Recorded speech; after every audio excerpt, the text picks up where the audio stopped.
Bonjour tout le monde, bienvenue à C'est pas sorcier, c'est minier. Aujourd'hui, nous allons vous présenter quelques métiers en lien avec les minéraux.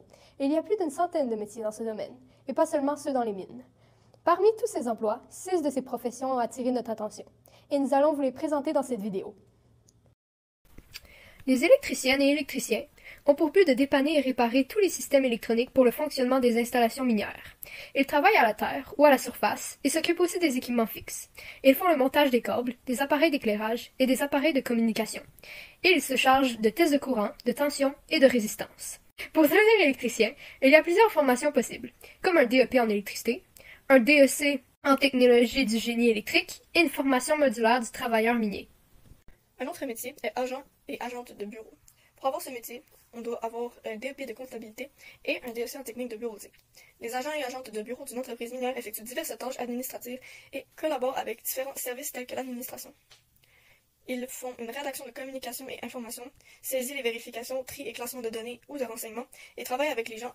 Son poste représente également un point d'accueil pour l'entreprise et elle doit incarner son image et ses valeurs. C'est pour cette raison qu'elle préconise le respect, la discrétion, la collaboration et le leadership.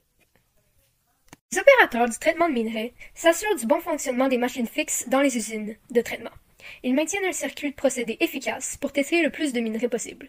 Ils s'occupent du broyage, de la séparation des procédés physiques et chimiques, de la filtration et bien d'autres. Ils font des inspections pour éviter des bruits causés par l'usure. Les opérateurs recueillent des échantillons et des données. Au final, pour faire ce métier, plusieurs formations sont possibles, comme un DEP en technologie minérale, une formation en opératrice en concasseur et un DEP en conduite de machines de traitement de minerais. Notre métier est dessinateur industriel. Les dessinatrices et dessinateurs industriels sont responsables de la mise en plan de pièces ou d'équipements spécialisés dans le but d'améliorer la performance des équipements et la sécurité des travailleurs. Ils font des croquis et des schémas en 2D et en 3D. Leur conception donne une vue de l'ensemble de l'objet, mais également de la vue par section et des vues de coupe. On doit avoir un DEP en dessin industriel et être concepteur ou conceptrice. Il faut généralement avoir un diplôme également. Pour notre dernier métier, je vais vous parler de forage dynamiteur.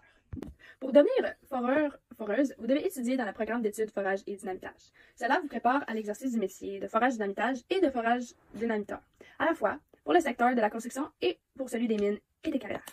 Le foreur dynamiteur conduit des foreuses ou des perforatrices. Il dispose des piquets de réparage, il charge des explosifs dans des trous et faut exploser des charges au besoin. De tous ces métiers, nous avons choisi seulement 6 professions pour cette vidéo. Maintenant, c'est à vous de découvrir divers autres métiers qu'il y a dans ce domaine.